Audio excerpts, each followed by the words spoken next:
let me. So, first of all, I remind to everybody that this meeting is recorded for educational purposes. We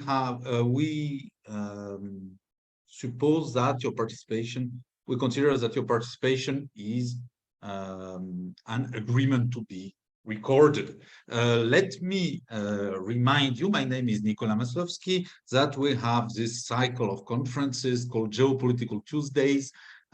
Every second week. It is open to the large public, but as well has a certain amount of registered students. We understand geopolitics on a very large and liberal sense. We take into account other aspects than only arms and armies. And today we will speak about a very, very important topic, the Chinese influence and foreign policy in the cyberspace. We know that it became in the last years a new form of activity. Sometimes we can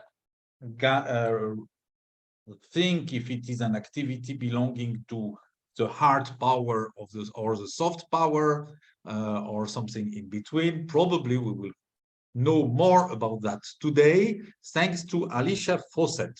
Alicia, I know you already many years. You are a multicultural technologist, international expert on cyber policy.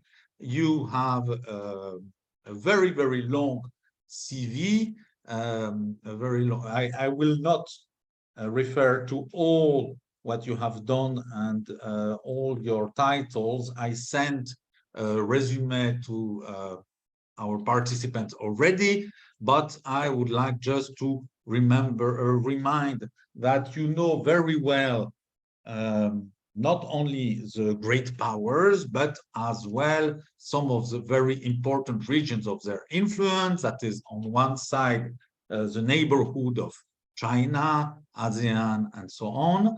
And on the other side, Europe. You are yourself from the United States, but you know very well Europe. You studied partly in Europe. I remember you from Prague, where you were my professor. Yes. Where you were studying international and diplomatic studies, but you were studying as well in Colorado. You were having some study and then work stays in China, Taiwan, if I remember well, but as well Italy. You speak well Italian, Greece, Czech Republic are mentioned already, France. So a very, very international parcours, and that's why we are very happy that French is especially important for my heart, but for our today topic, I think that Mandarin may be more important. And so yes. our English, anyway, you are as well very invested in the Carnegie Council on Ethics and International Affairs. If you want to mention another aspect, I let it on you. But let me give you the, I don't know if we say the floor, I give you the video. The Zoom link. the Zoom floor to speak to us about the Chinese influence and foreign policy in the cyberspace. And once again, thank you by advance for accepting to speak to us. From where are you from today? Where am I? That's a good question. I just moved to Brussels. So I am, yeah, so right now French is the most important part of my life, not Mandarin Chinese where I am now, but I just relocated here. So only a month I've been here. Okay, congratulations. Yeah. And the floor is yours. Thank you so much. I really appreciate that introduction. I am a student of Mr. Masłowski. He taught me basically I would say everything in terms of international relations that I use now for my analysis and research on China in cybersecurity. And I'm very grateful for him as a professor. He was my thesis advisor, And so very happy and well accepting this invitation, excited to speak to new students, excited to share my experience that I have so far in this new and interesting topic, which is China and cyberspace. Those are two huge topics, so I will try not to speak too much about one or the other and give you guys the best overview of what's really going on right now in our environment. Also using what Professor Maslovsky has shared in our classes, so the Busan power structure, and really analyzing cybersecurity, China, and that international power structure.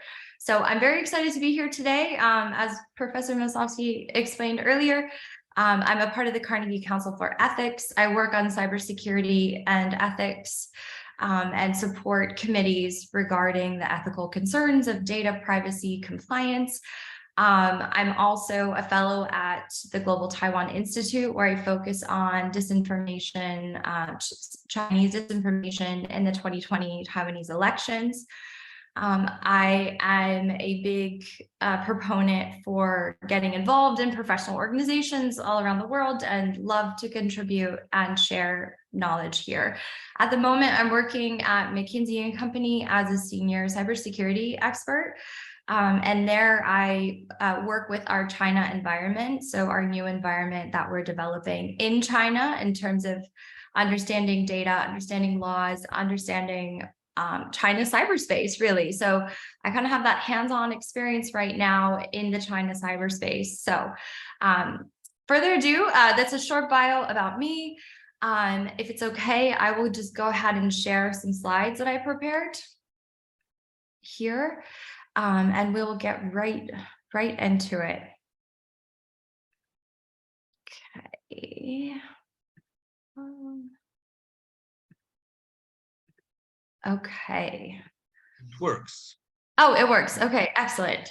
There we go. Actually, we see everything. Oh, okay, wonderful. Do you see everything? Just the PowerPoint, right? Okay. It's perfect. It's perfect. Excellent, excellent. Okay, so this topic will be Chinese influence in foreign policy and cyberspace. Of course, feel free to raise your hand on the Zoom if you have any questions. I love questions. I love critical thinking. So feel free to ask me questions. Feel free to challenge anything you have here or anything that you see here. I love to be interactive on these Zoom calls. You know, we're not in a lecture hall or space as we traditionally would be. So feel free to be interactive and involved in this presentation. This is a background about myself. These are some links of stuff that I've done, Disinformation podcast. I already went over most of this in the intro. So did Mr. Maslovsky, gave me a great introduction. So I'll just go through this quickly. So just beginning to understand first, what is cyberspace? So cyberspace is this global domain of human interaction. And this is a very broad opening to this topic. It's basically where we live right now. Everything is on apps, everything's on the computer, our banks are on the computer, the way we eat, order food, travel, communicate, everything is in the cyberspace. This interaction of what's going on behind the scenes, billions of computers are interacting with one another.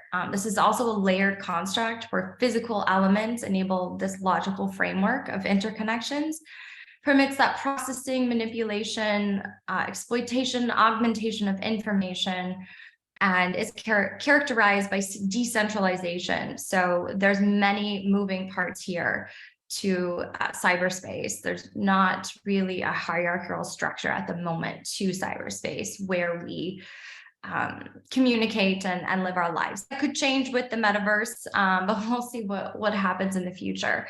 So why is it so important, cyberspace? Well, knowledge is power, and the power of knowledge is intensely political. So the more knowledge you have, the more power you have here. So that's why cyberspace is important. So let's apply cybersecurity and cyberspace into international relations. So as a state would have two different goals here. And we're going to use this and apply it to China here in the future. So intra-cyber goals and then extra cyber goals. So a state in the cyberspace would have operational goals: integrity, confidence, viability of information. So protecting citizens' privacy, making sure that everyday life can go about without being exploited online. Data privacy laws, compliance, that's all important to make sure that the society is moving smoothly without anything malicious going on, which would be a cyber attack, for example. The next one would be the extra cyber goal, which is changing government behavior, coercion. Think of this as the disinformation space is just influencing another state for the foreign policy objectives of your own state. And we'll get more into that later. So there's two key goals here for a state in cyberspace. And when we look at China, we're really looking at domestically, what is China doing in cyberspace? And then outside of its own cyberspace, what is China doing? So it's really an offensive dominated domain with low barriers of entry, which makes it different in international relations because anybody can really enter the cyberspace.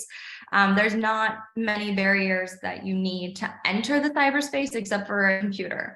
So you have many different actors involved in the cyberspace, which is different from traditional IR theory. So you have non-state actors, you have hacker groups involved, you even have the individual who can take down an entire infrastructure of a country. So this is a little bit different than the traditional hierarchical structure of the IR system. It also allows smaller states like Estonia, for example, to be a large cyber power when they don't have geopolitically much territory. So it offers a skewed view of IR in a way, which is interesting. Okay, I kind of touched on this already. Why is it difficult to use traditional IR for cyberspace? And just to go here a little bit more is this capabilities vulnerabilities paradox. This is a big one because the more capabilities you have as a state, the more digitalization, the more that your life is digitalized.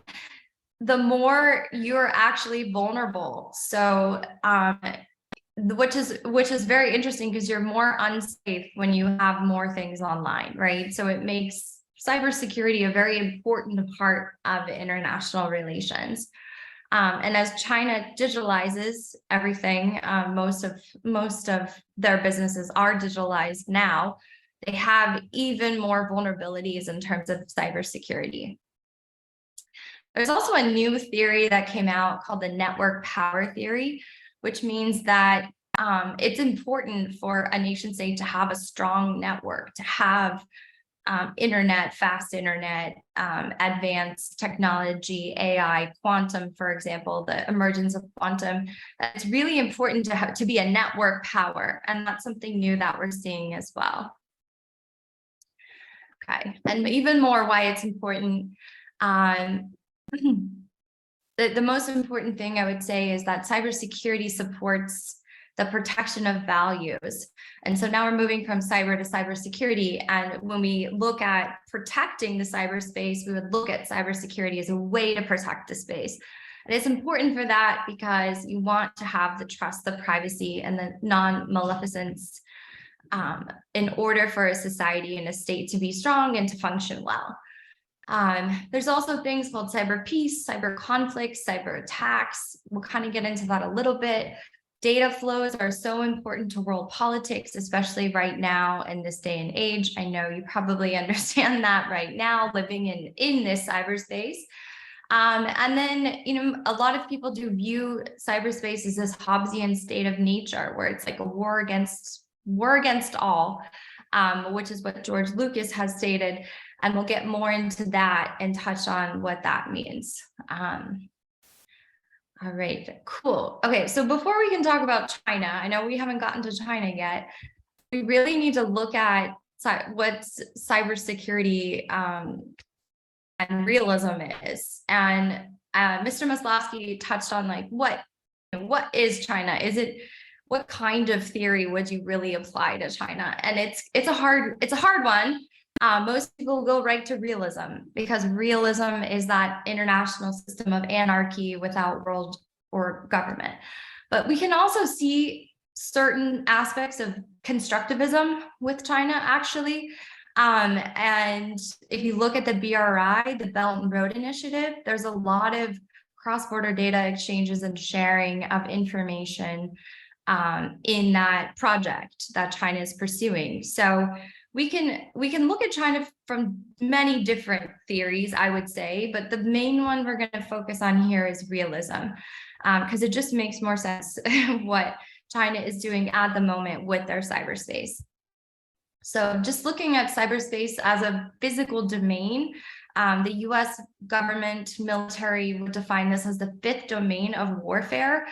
And this warfare of cyberspace is everywhere. It's under the water, underwater cables, all the infrastructure that's needed to set up the internet. So this is another domain that's considered. So there's land, water, air, sea, and now cyberspace. So let's see here. So the key actors of cybersecurity are the states, obviously, and with realism, and the private sector organizations are pursuing private ends. There's this zero-sum cyberspace. It's a dangerous place characterized by inevitable and unavoidable risks. And then we get into this concept of cyber sovereignty, which is our cyber infrastructure. And this is the view that China takes on, is the cyber sovereignty viewpoint of the CCP, of the Chinese Communist Party. And this gives the state, China, a lot of power and a lot of lawmaking ability in terms of information and data flows. We'll get more into that. And then ultimately the goal is cyber power. So that's the ability to use the cyber domain to compel and coerce other actions. And I just want to touch very quickly on cyber sovereignty. Is this conceptually complicated thing to understand in your mind, because it's a geopolitical space that you can't see. And what's important about this geopolitical Tuesdays is the cyberspace is geopolitical. It's just not something that you can define visibly. It's defined by IP addresses, DNS, domain name servers, URLs. So this is a space that we can actually define territorially when using certain cybersecurity tools to create this. So I have here, cyber sovereignty believes that the geopolitical or the geography, topography actually does exist. So realism in action, Russia came out with this digital sovereignty, as each state has a right to define what interest they have in cyberspace. And that's important because China has kind of taken that into their own cyberspace ecosystem.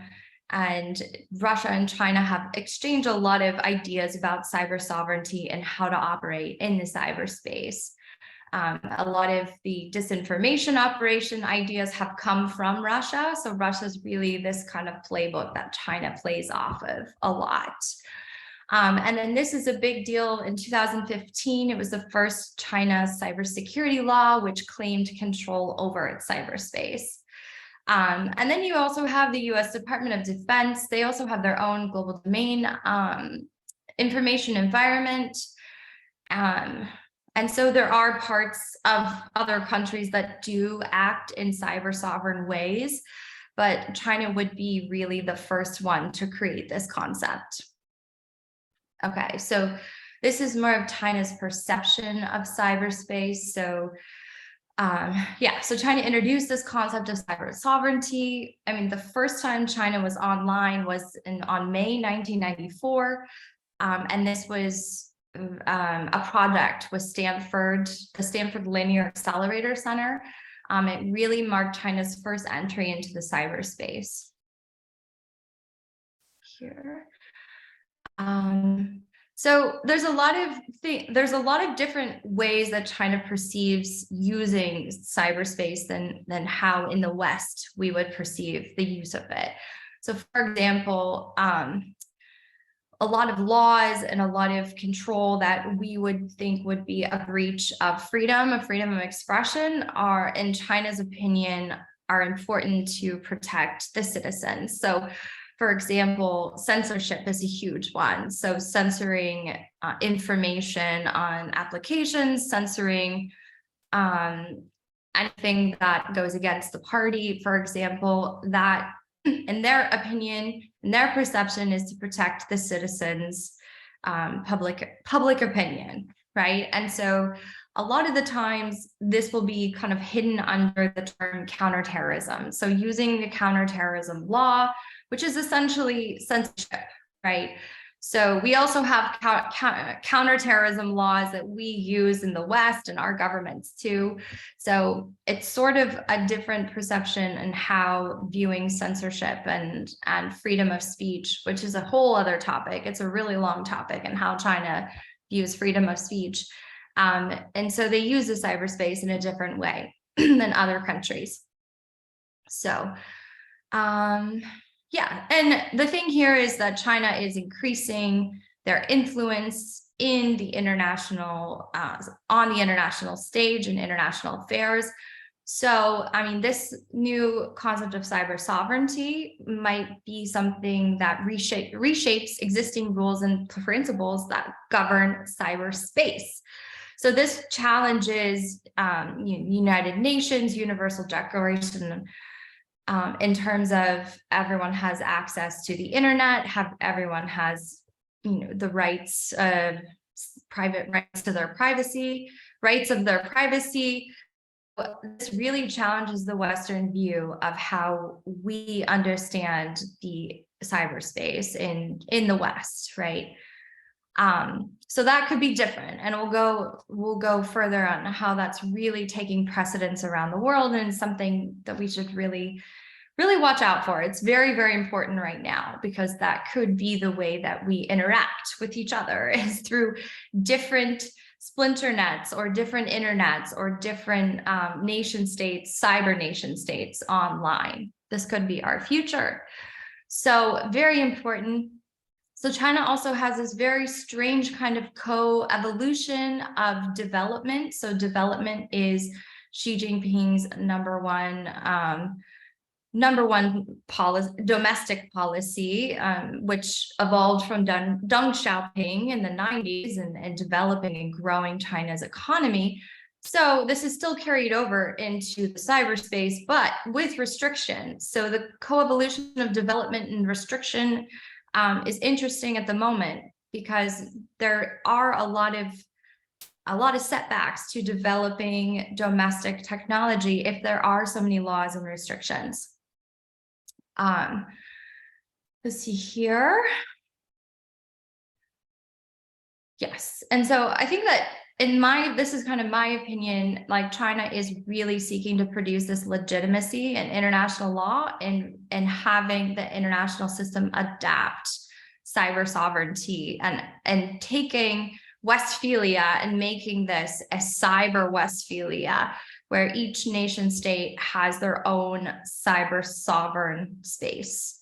So TBA, to be announced soon. I don't know what will happen, but we're kind of in the midst of this at the very moment. And yeah, so China really hopes that the international space aligns with its thoughts and desires in terms of cyber sovereignty. Okay. Oops.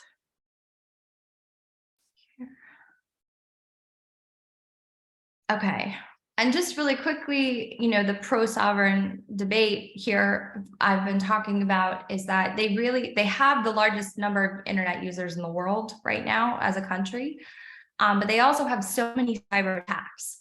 So by creating this cyber sovereign space for China, it's a way for them to say, okay, well, if we monitor all the internet traffic that's coming in and out of our borders, we're able to stop cyber attacks. So this is kind of how China justifies having the cyber sovereign space. Then a growing number of foreigners, they state, that are exploiting the internet, intervene in China's domestic politics. So they also state large-scale web monitoring, espionage, which is encroaching their national security, privacy, and could take out their critical infrastructure. So these are a lot of reasons why China does stick to the cyber sovereign model. And there's also a lot of economic benefits and challenges to being a cyber sovereign state. This is really interesting, this techno-nationalist industrial policy that China has, which means making all of their own technology within China's borders, making everything domestic. And the reason for that, there's two reasons here. The first reason is the Chinese government can control information being used on these platforms, or the supply chain, for example, could have backdoors that could be utilized. The second thing is that it shields out foreign competition. So by developing their own homegrown ICT technologies, they're also able to have some sort of mercantilist protectionism from foreign technology here. So there's kind of some benefits as well. So that's like a non-tariff barrier trade against trade opposition in a way. And then also, Beijing does recognize the economic benefits of the internet. It's also more important for them to control information than actually reaping the benefits of a free and open internet. So very different than the West and the capitalist model of utilizing the free and open internet for commerce. And having many choices and and perfect competition on the web. Yes, it could also be a way. Some people say that cyber sovereignty could be a way to serve and to acquire foreign technologies and then protect trade against others. We kind of talked about. And then as of now, a recent article came out that $1.4 trillion. China's investing $1.4 trillion by 2025 to build strategic technologies such as AI, facial recognition, quantum, and cloud computing. Now, it's scary because you don't know what's going to happen, who's going to get there first, right? Because it seems like the whole world is competing for these technologies at the moment. Like the US is developing quantum. We just came out with ChatGPT, and that's a very interesting case because, ChatGPT can create public opinion. And right now, the Chinese government is trying to invent their own AI model, but they're also afraid that inventing and creating a domestic AI bot like ChatGPT will create opposing public opinion against the Chinese Communist Party. So once you start having some of this technology that has a mind of its own, it's going to be really hard to control public thought, public opinion, almost impossible in some way. So you do see, using WeChat as a way to surveil and censor as a very successful method of controlling technology. But now you have AI bots. And when you have something so strong and powerful as such a technology, how do you control that? So it's going to be a very interesting space and time that we're living in right now to see how China reacts to ChatGPT like technology that's being developed in the West. I kind of discussed this already. So ChatGPT, it's a problem because it can synthesize opinion on politics. So it's really this fear of dissent chatbots. So what's going to happen when these chatbots kind of take over? It sounds like a movie or a book or some post-apocalyptic thing going on here, or a Netflix show, really. So here's another important part of China. It's the Great Chinese Firewall. So this was back in the 90s. This was an academic experiment that ended up defining the internet for China. And this basically creates a splinter net, and you've probably heard this term thrown around in the news, splinter net, especially with Russia, given the Ukrainian-Russian war. And these are just separate internets, and they're armed with extensive firewalls, geo-blocking. It's okay if you don't understand all these terminology because it's a bit complicated. Blacklisting software, which is not allowing certain IP addresses to enter your cyber domain.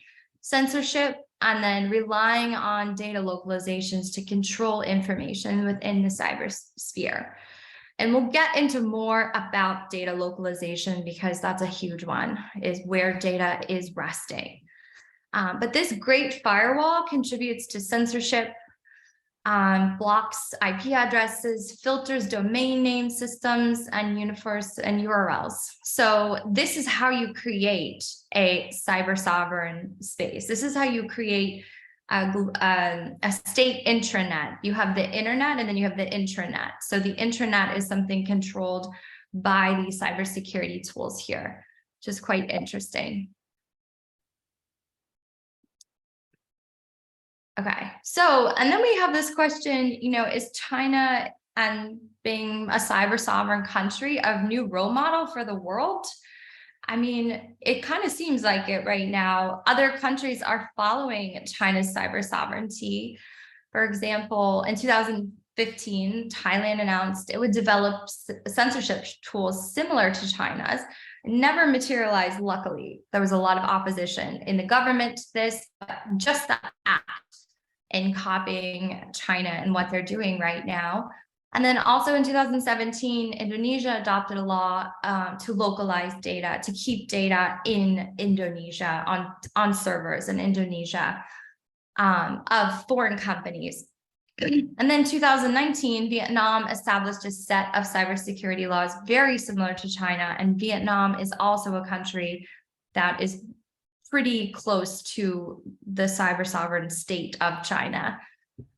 With all of their new laws. Also, China's call to cyber sovereignty has received lots of support from Russia, Algeria, United Arab Emirates, and some Central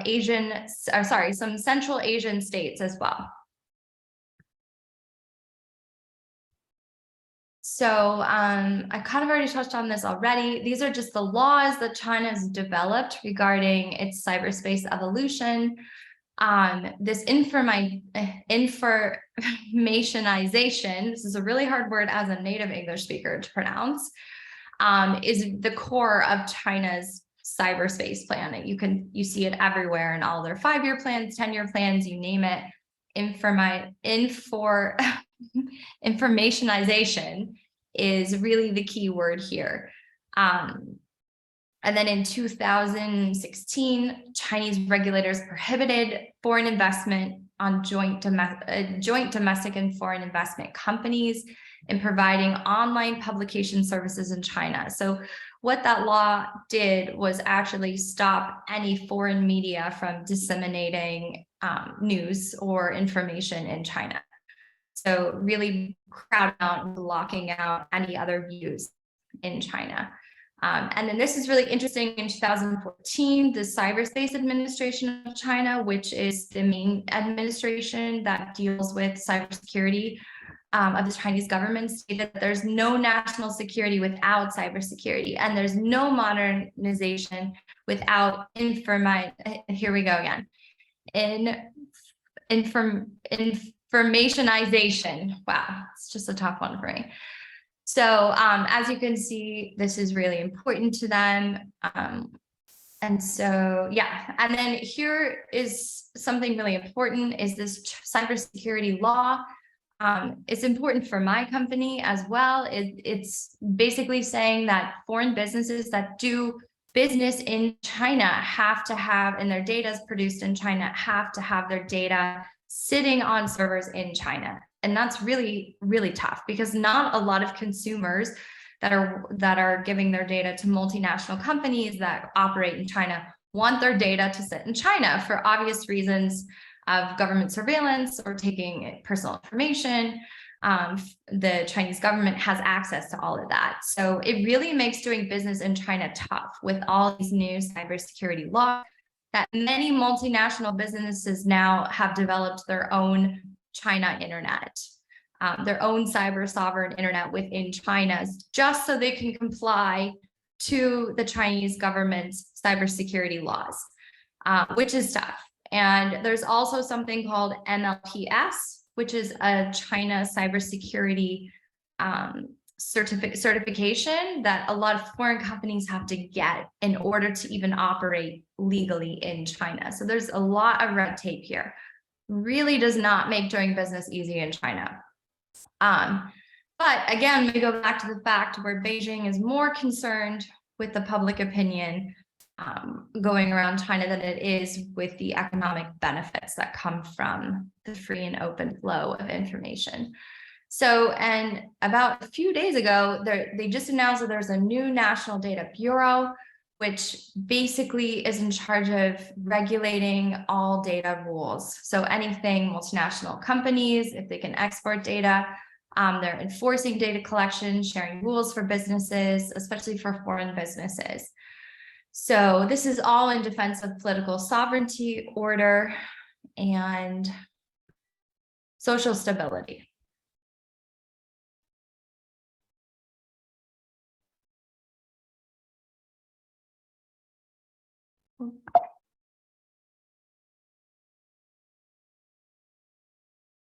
Okay, so here's something really interesting that to discuss, because there's some interpretations of what cyber sovereignty could actually be in the IR space. Excuse me. There's something called the autarkic model. And this really is important because it rejects that there are no international cyber norms that we all share, that we don't share the internet. It rejects the claim that there are universal values that reside on the internet, openness and transparency, or that citizens should have right to global internet citizenship. So this is something that China has adapted, whether or not they have stated this, that they're autarkic and they're resting on this autarkic model. But this is something that cyber sovereign states use in a way to counteract those global cyber norms that the West and more Western institutions share. Okay, so now we're getting into a bit of cyber warfare, which is always my favorite because I am an expert on disinformation and China. So I can share some of the work that I've done with you guys, which would be great. But cyber warfare and I spelled that wrong, warfare, my apologies there. So there's 3 types of cyber warfare. We'll just get into it. The first one is discourse warfare. So discourse warfare, there's a lot of different ways this has been talked about in the news: cyber propaganda, psychological operations, information influence, foreign information influence, like you name it. There's a lot of ways that this is being interpreted and discussed in the news right now. So I know that everybody has heard a lot about disinformation and fake news. The European External Action System just produced a great report on disinformation in Europe. So a lot of conversation going on right now about discourse warfare, which is what we're talking about here. So this is cyber propaganda, an effort to control information in whatever form it takes and influence the public opinion. So social media, fake news may be used to brainwash, recruit online, or in terms of China's purposes, to pursue that extra state goal. Remember when in the beginning we talked about intra and extra? So that extra state goal would be to achieve foreign policy objectives by utilizing psychological operations or discourse warfare. So here's just like a few screenshots of fake news during the pandemic. So I don't know if people have seen this, of drinking fresh boiled garlic to cure COVID-19, or this one below of this girl eating a bat, and that's how coronavirus started. So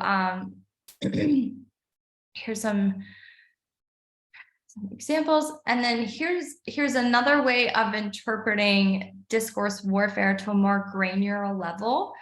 And that is creating an information operation campaign. Okay, and that's really the term that would be used in the government. This is the term that's translated in Chinese, usually in Chinese documents. So information operations, the goal here is to create information operation campaigns are made to create information disorder. And the information disorder is the crisis that exacerbates all other crises. So as information becomes prevalent, persuasive, persistent, it creates this chain reaction of harm, or pursuing, an end to a mean for that particular nation state, right? As we all know, in the 2016 elections, Russia made a bunch of Facebook groups that were pro and against Trump. Excuse me. Just to create conflict, and so it's really easy to create this information disorder. So when they were making these groups, they also set up events on one corner of the street, the pro, and on the other corner of the street, the against, just to create this conflict, just to create this information disorder, right, for a political purpose. Information operations could also be called influence operations. It's the collection of tactical information about an adversary and propaganda in pursuit of a comparative advantage over the opponent. That is the official definition here. So state-sponsored cyber operations are really a staple of 21st century geopolitics, and definitely will not go away. It can only get worse with deep fakes and facial recognition. And as our technology increases, I think these things will be even more prevalent. So it's important to really understand if you are viewing an information operation campaign. Another type of warfare is hybrid warfare. And this is asymmetric warfare, where a small actor can take on a much larger and powerful adversary. So for example, utilizing psychological operations before physical military warfare. So for example, this was used in 2014 with Crimea, was distributing massive information operation campaigns in Ukraine before actually physically going into that area. So this would be something we would say hybrid warfare. So now we're getting into the fun stuff. So post-truth world order, that, my friends, is where we're living right now. We're living in this post-truth world order space. So is it good? Is it bad? I don't know yet. Nobody really knows. As humans, we develop technology so quickly without analyzing the effects, the malicious effects that they could have on us, because we're so excited to get them out there. And that, to me, is really important to analyze those ethical concerns. And that's why I'm a part of the Carnegie Council. But it's really important to understand those things before we create them. So disinformation is false information created with the intent of a certain group, nation, person, or organization. And this is different from misinformation. So we have disinformation and misinformation. Misinformation is just the sharing of false information or misleading information unintentionally. So you get a Facebook post and you think that this event that happened is real, and then you begin to share it. So you would be disseminating misinformation because you didn't understand that this piece of information was actually fake. So just two differences there, because we're throwing these terms out all around. And then the last one is foreign information interference, which are attempts by foreign governments, for example, China, to manipulate our domestic politics through covert and deceptive means to achieve political sovereignty and harm our social cohesion. So what I am doing right now is a lot of research on Taiwan and the 2020 election and how China intervened and created this foreign information interference to get Taiwan to vote for the pro-China candidate, which did not happen because Tsai Ing-wen did win, but it was a pretty close race. And it's still really important to understand what the strategies were, how they were doing it, who they were targeting. So here are some, we didn't talk about the third one. So the third one, I think I missed that slide. There was cyber warfare. So that's actually hacking a country and going in and taking out critical infrastructure.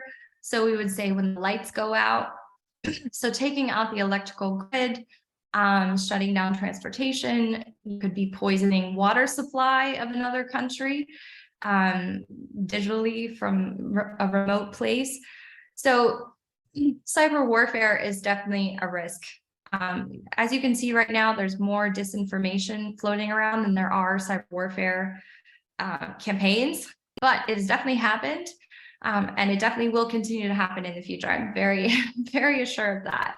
So here's a few that have happened already.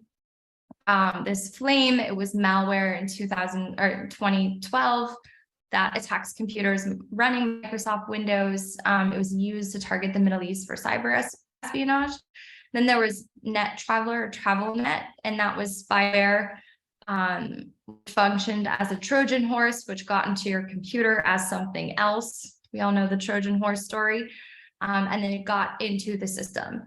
And then the most important one we deal with all the time is phishing. So I'm sure you have been phished before. Most people have been phished. So spear phishing, the articles, actually, one of the Belgian ministers was just spear phished from by China. So and that was actually attributed to China. So all of this phishing is really a way for China to get into a computer, to get information from the government. It's definitely the top cyber weapon that is being used right now. And the Stuxnet was the first attack on a critical infrastructure. So there's two types of defenses that you could have when dealing with an actor like China, for example. You could have a passive cyber defense, or you could have an active cyber defense. So passive is software, hardware added to your infrastructure that constantly monitor things that are patching your computer system, firewalls, anti-malware software, detecting intrusion. So something that's always going on in the background. And then you have something called active cyber defense, which is our cybersecurity tools used in countering threats before they can actually affect your organization. And these are some ways to protect yourself from these kind of actors. I'm guessing I'm speaking to some politicians on this call or working in the government space. So these are some ways that you can protect your own organization or yourself as well from an actor like China. Like I'm saying, this just happened to a top Belgian diplomat. He was spearphished by China. Here are some other ways. This is just kind of a nice picture of cyber warfare attacks. And these are all being used right now. They're all being used by China. So identity theft, extortion, disinformation, electro tampering. Just a nice little picture here. So we have some interesting aspects of disinformation and psychological warfare, in particular to China. We have the public opinion police, which will take on a bigger role with this new data regulatory ministry that China has set up. That's coming now, and that's just monitoring public opinion, censorship, doing it that way, versus this other interesting group that China has called the Wu Mao, which is actually a group of citizens. They claim to be Chinese citizens that are pushing Chinese diplomacy. So spreading a lot of fake news, spreading a lot of disinformation on behalf of the Chinese government as a citizen. So we have some weird ways of understanding how disinformation is getting out there. versus what the Chinese government is doing domestically.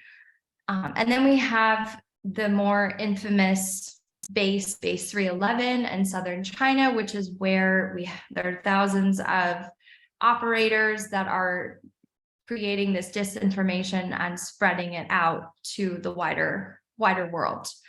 So this is a quick overview of that. If you want to know more about China's psychological warfare or opinion warfare, I do have a great article out with the DFR lab on Chinese discourse power that kind of gets really nitty-gritty into that. And here are some things you can do to protect yourself if you do see a bot, if you spot a bot. This is from the organization called First Draft, and they work really hard in identifying fake news.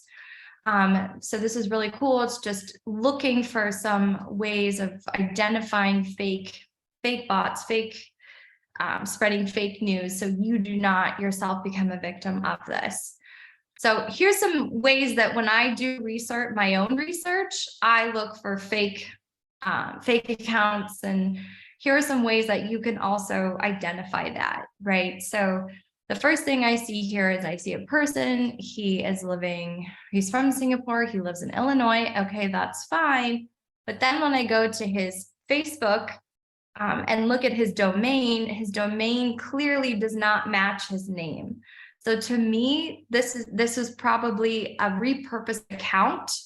So a repurposed account would be an account that is stolen from somebody else and then created as a fake user to spread disinformation, right? So obviously that the name is not his name. So to me, that's a fake account, right?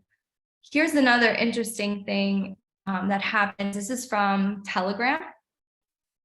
And this is just a list of different WeChat groups that are selling fake accounts, right? So this is kind of what's going on in the deep dark web. All these fake accounts are being bought and sold so they can be used for disinformation. There's really this huge underground mafia of creating fake information. And I must say it's very hard to attribute for cyber attacks or fake news or disinformation because it's hard to trace back the origins of where this is coming from. And when we're trying to trace back the origins of information, we will call that attribution. And it's very tricky to attribute an actor or an individual, especially in a foreign policy situation or a nation state situation. It's very tricky because it's not hard evidence that we can sit on usually. There's usually the actor or the hacker group is on a VPN, they're using a virtual machine, they have their tracks hidden very well. So when a government does say this attack is attributed to Russia or China, they're very brave in knowing that they do have some good information where they do have the IP address, they can trace it back. They have good intelligence to really attribute that. So that's a huge problem is when you have a war, you obviously know who is doing it. But in the cyberspace, psychological warfare, hybrid warfare, whatnot, it's really hard to know who is doing it. So we have this way of tracking and finding out who is selling accounts. And this is a way of research for researchers to attribute those actors back. Okay, this was a slide that I should have had in the beginning. I thought this was a good overview of what cyber power is. And this is from the Harvard Belford Center, which is really great. So I won't go through all these things, but if you want to know more about cyber power, please check out the Cyber Power Index by the Belfer Center from Harvard. Okay, so then, yeah, that slide I think was snuck in there incorrectly, but here we are. So talking about attribution, this is the hardest thing, is really to attribute attacks back to China. These are some ways of attacks and ways that you can attribute actors back. So through malware, from tracing back DDoS attacks. So these are some ways you can actually attribute the actor back to the attack. Okay, this is kind of the last thing I have here, and then I want to open it up to discussion. I love questions. I love to get in, talk about this topic, but let's just analyze data localization for a second, because this is really important. Localization, and this has a lot to do with the geopolitical concerns of cyberspace too, because there is some physical aspect in the cyberspace that's very important, and that is where data is being stored. So there's two ways data can travel, right? So data can travel in transit, where you're coming from one computer node to another computer node. So you're in the transit process, you're the data that's being transmitted, or you can be the data that is sitting in a server and not moving. So there's two different ways that we would say that: data in transit and then data at rest. So what's really interesting to me, and I would like to explore this further in some form or fashion, is really understanding if data localization laws do protect citizens in your country. Like, is this really something that we should be doing? Is it effective data localization? If you look at GDPR, one of the clauses of GDPR is for data to sit on servers that are in the European Union. But then what's interesting about that is that cyber threats can really happen anywhere. They can even happen domestically. So they can happen within your country, the cyber attacks. By necessarily keeping your information localized geopolitically in one place, you're not stopping cyber attacks from happening. So this is so surprising to me, because there's so many laws about data localization, and data localization is a very strict cyber sovereign law. Coming from my own experience working right now at McKinsey, it's really hard for us because there's so many laws and like where data needs to sit. And then when you're working with so many different applications, data is just kind of going everywhere right now. So, and it's hard for us to really understand, why are these laws, what are the laws here really doing? So what I would suggest, and I'm kind of giving my own opinion here as an expert, is to use cybersecurity controls like encryption, data protection, and shared frameworks instead of localization. So, and just very quickly, this is the argument for justification of data localization. I won't go through this. I know we're kind of running out of time here, but this is nation states think is important to keep data in their country. But as I said, these cyber attacks can really happen anywhere. So, all right. Okay, that is the end of my presentation. I hope you enjoyed it. Ms. Lofsky, do we have some time to open up for questions here? Okay, great. Yes, thank you. Thank you very much for this presentation and for keeping time for the questions. Personally, I think it's always the nicest part, because people can react. You can always precise things. I know that sometimes it happens that there are no questions. I suppose it won't be the case, because at least I have a lot of questions. Oh, good. But first of all, I would like to say once again that I enjoyed a lot your presentation.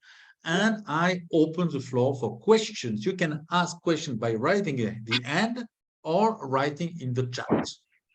Is there a question for Alicia Fawcett?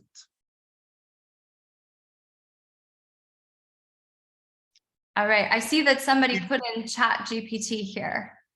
Yes, this was my question, but oh, that was your question. Okay, so I received the answer, but so maybe I would have one. Oh, there's one question here. Oh, already a question. Too late for me.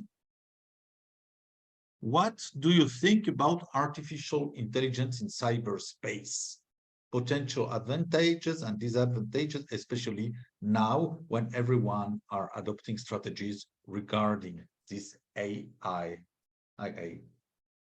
Yes, I think that's a great question, Clara. I think that AI, it's inevitable that, we will be developing AI because it is making our lives better.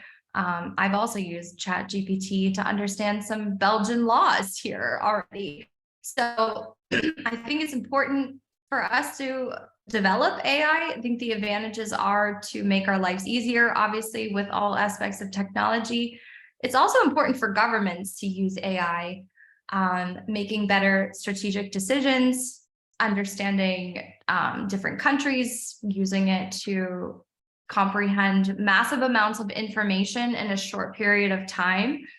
But the problem is, the disadvantage if we don't do it is that we will be left behind, and other countries could be creating AI that use it maliciously or don't respect human rights in AI. So I think it's really important that we do develop AI.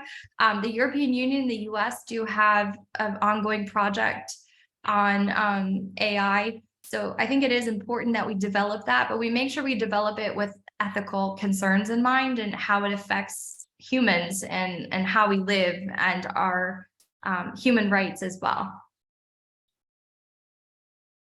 Great. Thank you. Thank you. So now I see no questions. So very quickly, I will try to have at least one of my questions.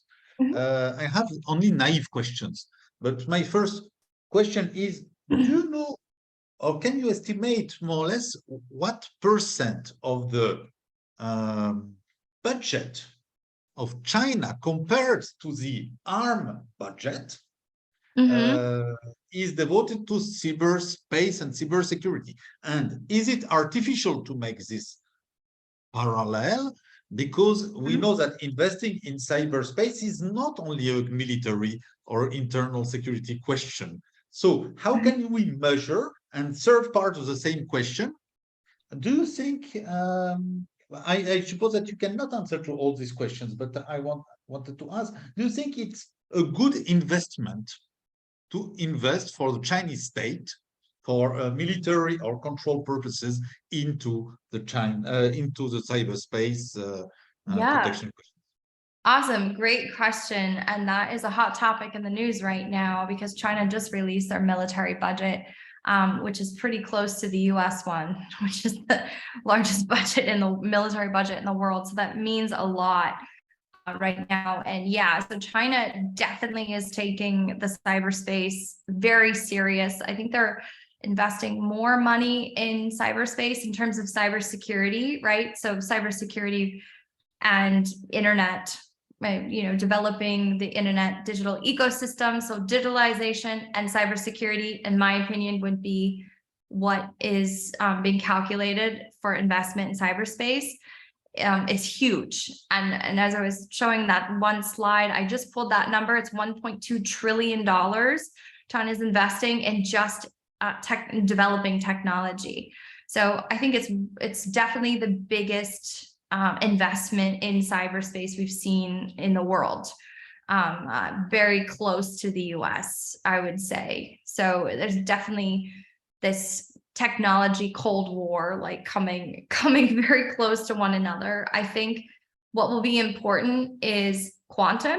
So who gets to quantum first? And China is definitely putting those resources in to get to the top of that race.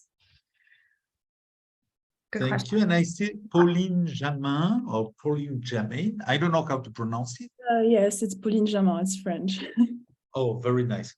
Okay, so thank you very much for your presentation. First of all, I really liked it. I found it very interesting. And I wanted to ask you a question, maybe a little bit out of topic, or I don't know. Could you please elaborate a little bit between the relations between Russia and China, especially in cyberspace, from the point of view in geopolitics, especially maybe if there's going to be a cooperation or a competition, maybe, but I don't know. That's my question, yes.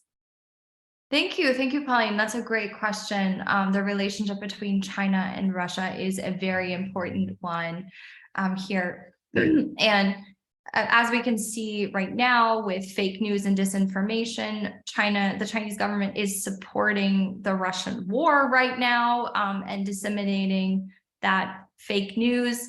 So there is a bit of collaboration going on, but in my opinion, I believe the collaboration that's happening between Russia and China is in their own foreign policy interests against the US or against the West right now. So I think it's important to analyze the China and Russia relationship as not an allyship, but one that they will utilize when there are benefits involved, right?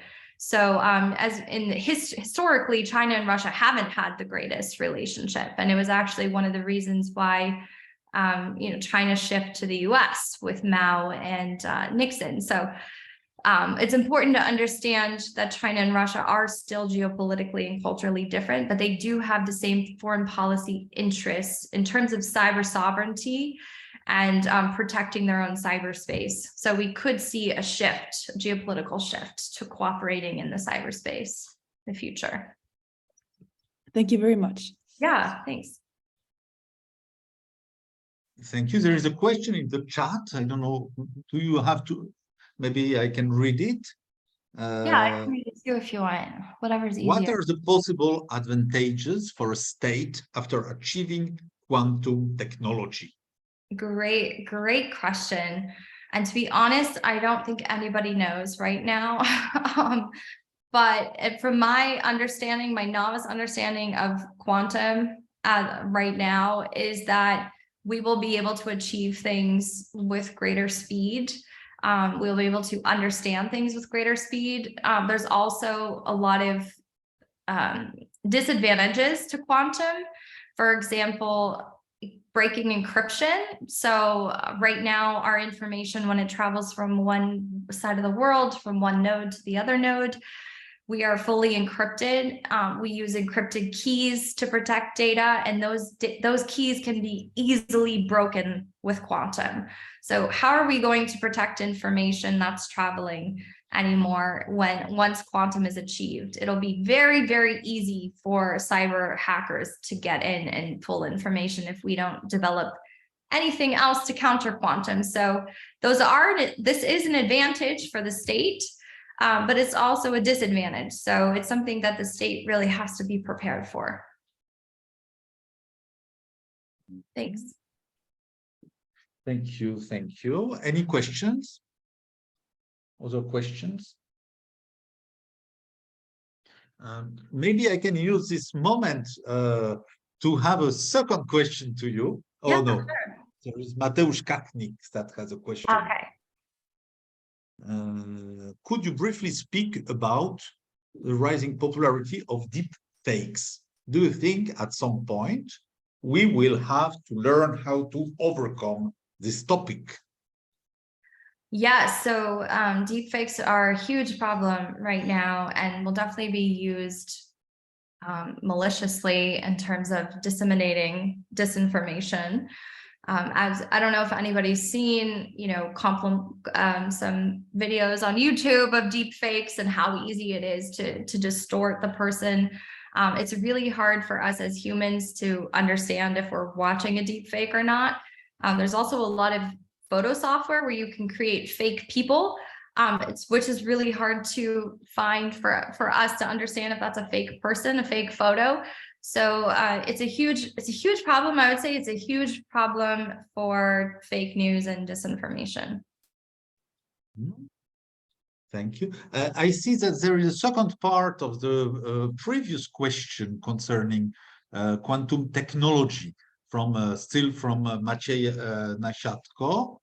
Wouldn't quantum technology reshape cyberspace with new encryption and possible data transfer? Yes, it definitely could. It could definitely replace our encryption system that we have right now with a faster and better one. I think what's important here is to understand is once we develop quantum, like everything is possible. So being able to also protect information once quantum is developed, it's going to be a double-edged sword in my opinion. But yeah, definitely possible to improve the state of encryption itself and how we encrypt data. I agree. There is another question and here I'm not sure of the pronunciation, so if the person can correct me, I will be happy, but it's from Sif Eramane Faunes. Yeah, or simply safe would be good. Safe. So maybe you can ask your question directly. Okay. My question was like how as a role for people and to what extent they can, for example, demonstrate change and filter filter data when truth is manipulated by the power of the government because it has power, and it's also somehow easy to affect the general opinion. So what could be like the solution for this?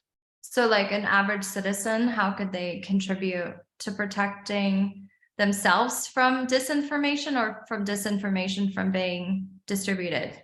Exactly. Okay, cool. Yeah, I think there's a lot of great organizations that are working on that problem right now and finding solutions for disinformation and fake news. There's a few like plugins you can use right now that will try to detect if you're reading a fake article or whatnot. I used one that actually you read an article and it actually show you the opinion of 4 different articles. So there is some AI that's being developed to help us really discern what is fake and what is real. At the moment, we're still kind of in that process right now to help ourselves. But I would say personally, when I read information, if I'm on social media, I use what I showed you in the discussion, which was how to identify a bot, making sure that the source of information I'm looking at is credible. So doing like a quick Google search in the Institute. So really spending time to do the research to understand what I'm viewing, and then also look at opposing views. So trying to remain objective and unbiased when I'm viewing information. But yeah, I must say it's like pretty hard right now until we have some sort of AI that can help us and assist us if we're viewing a deep fake. If we're viewing a fake photo, if the information that we're reading is incorrect, we really do need technology to help protect us from technology, if that makes sense. But there are nonprofit groups that are working on this, and I think it's really great to get involved and help out and volunteer and just see what you can do to solve this problem that we have right now. But there are a lot of great organizations that are working to fight this right now. A good question. Yeah, definitely not an easy one. Oh, I think you're on mute. I think I have time now for a quick question. I see no questions in that second. I'm very excited to have questions too, because your topic is very, very interesting. But on one side, we can observe a bigger, more and more important interconnection and globalization of this world. And on the other side, you were underlining, and we can observe as well, these tendencies of separation, control, and so on. Which tendency will win? Are we going in the direction of the deglobalization, or are we going in the direction of more and more bigger interconnectivity with some chosen aspects of control done by those countries who are control freak, let's say? Yeah, good question. Yeah, so it really depends on the power structure. I think that's important right now, is if China continues to take the precedence of the global space and power, the other countries will be following China and will be doing what China's doing. I think if we can provide a better justification on why the open and free internet should remain open and free, and a lot of those reasons have to do with economic capitalist purposes as well, then we can maintain an open and free internet while also protecting the privacy and rights of citizens within the country. I do believe there's like a happy medium here. Okay, am I frozen? Let's see here. For me, you were during a while, but okay. Sorry about that. I was frozen there. So yeah, I was just saying this is a really great question, and say where do you draw the line? Where is it too open and where is it too closed?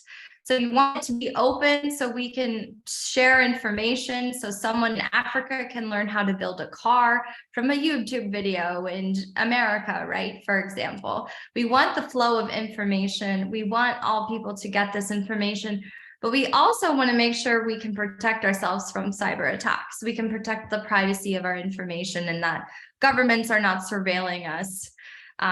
So we need a happy medium there. And I hope that we develop a cyber Westphalia, not to the extent that it would become cyber sovereign, to that extent where China is. But I hope that we develop something where we can have maybe shared laws, shared understanding, shared compliance, and perhaps certifications, but still be able to let data flow across cross-border flows to create these cross-border flows. So I do think the stronger cybersecurity controls that we have, like encryption and perhaps quantum will come in and make that even stronger, are more important, malware taking on that passive and active cybersecurity approaches.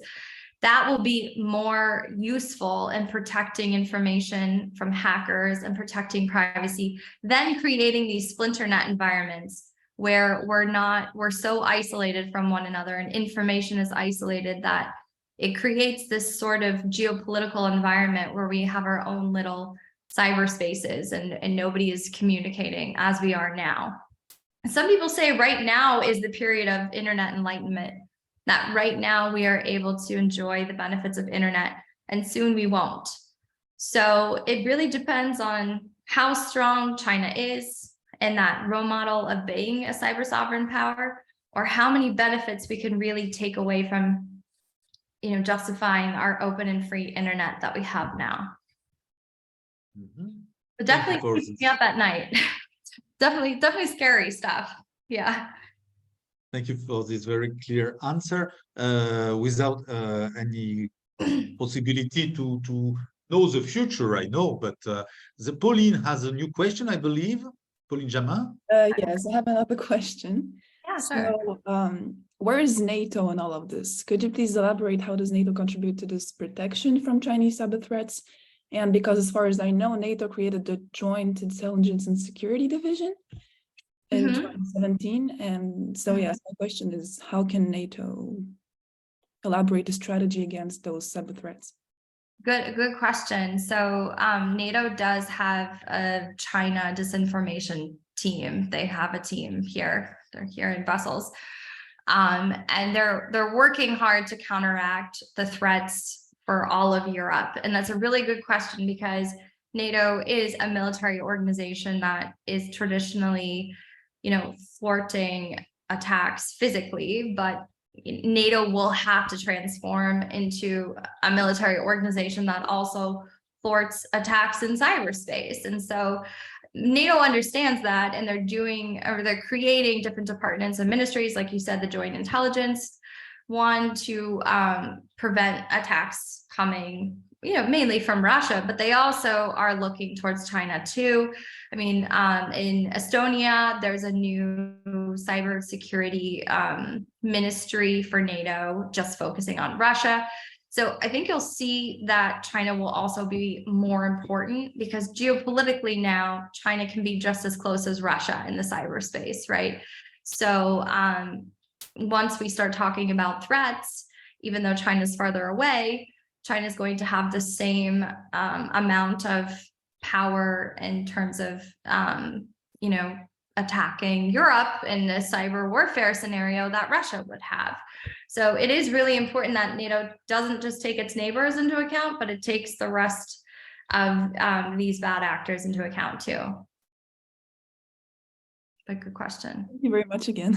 Yeah, good question. So we still have 3 minutes for until the end of the meeting. Any last chance to have a question to Alicia Fawcett? One more. Madam Martina Makiewicz, do you want to ask directly the question? Or I can read it. I can ask. So, do we have any international legislation to prevent the misuse of cyber technology? Is the development of cyber armies happening within any regulations? Great question. And this is something I usually bring up when I'm teaching.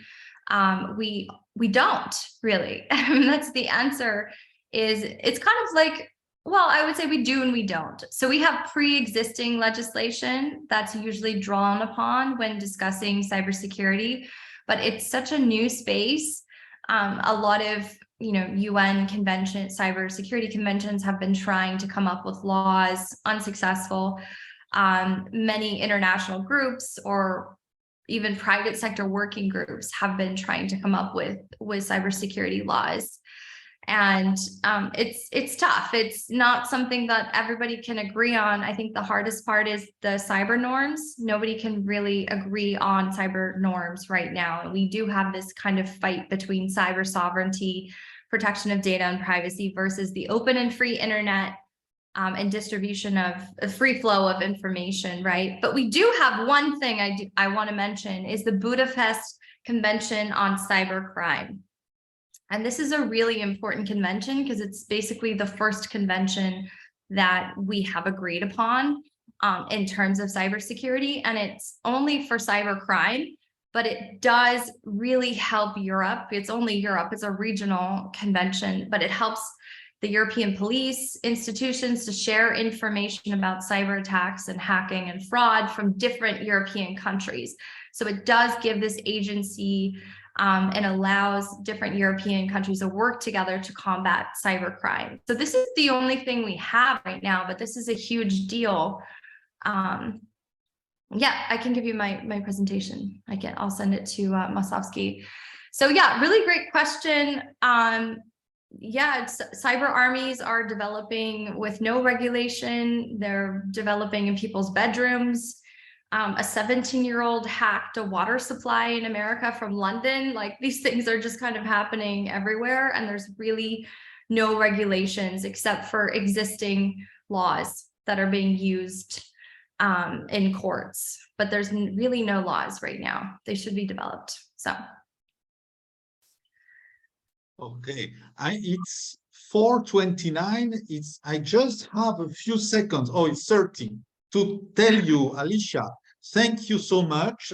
For me, it was fascinating, I believe, for all of us. So I'm clapping. Everybody can join me. Thank you.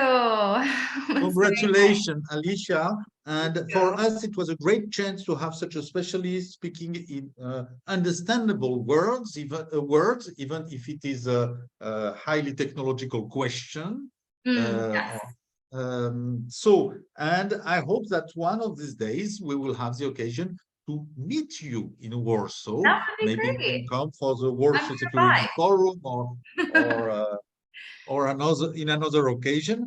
And I just wanted to remind to all our guests that our next meeting is in 2 weeks, because we are always meeting every 2 weeks for our Geopolitical Tuesdays, and our guest will be Przemysław Nozdry-Płotnicki. You can understand from the name that he's Polish, and he will be speaking about geopolitics of modern Afghanistan. Thank you a lot, and to our guests, see you in 2 weeks. Alicia, if you want, you can come as well. I would love to. Thank you so much. This has really been an honor, and I really appreciate you inviting me to Geopolitical Tuesdays. Maslovsky, it's great to see you again. Really enjoy all of your support and all of your knowledge, and you're just such a wonderful professor. So thank you again. I hope you guys learned a lot, and yes, looking forward to the next renditions of Geopolitical Tuesdays, and hopefully get to meet you guys in person. Thank you. Goodbye. Bye. Goodbye. Goodbye. Goodbye to all of you. Goodbye. Goodbye. Goodbye.